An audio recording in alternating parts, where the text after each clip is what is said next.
ICE is disappearing people to work camps. I need you to bear with me. My name is Rachel. I'm a Harvard-educated attorney who focused largely on immigration. I am not an alarmist. ICE is disappearing people to work camps. Prison labor in the United States is already one of the great shames of our country. As y'all may know, the 13th Amendment bans slavery, except as a punishment for crime whereof the party shall have been duly convicted. This slavery loophole has been covered extensively, though still does not outrage people nearly as much as it should. We should eliminate prison labor entirely, and it's very, very clear that this is an area, as many others in this violent ICE enforcement that we see in the United States right now, where the federal government waited to see what Americans would accept to be done to Black people and then expanded that net. And they're now expanding it outside of that kind of conviction of a crime loophole. The American slavery loophole. Anyway, recently I got a DM from someone whose father is being held in ICE detention. He has been told that they need to work for 60 hours a week for $10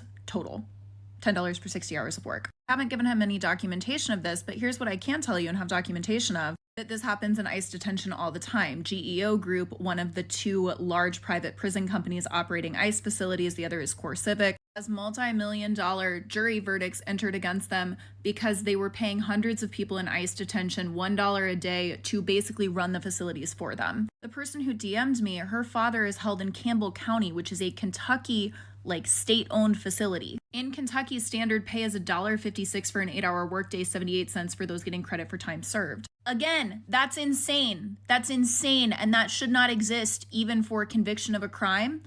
I do have to remind you as an attorney that the immigration system is civil detention and people being held have not been convicted of a crime. So this is just a 13th Amendment violation. The governor of Kentucky is a Democrat. It's Andy Beshear. Here's his phone number, 502-564-2611. Especially if you live in Kentucky, here are some things you could ask him.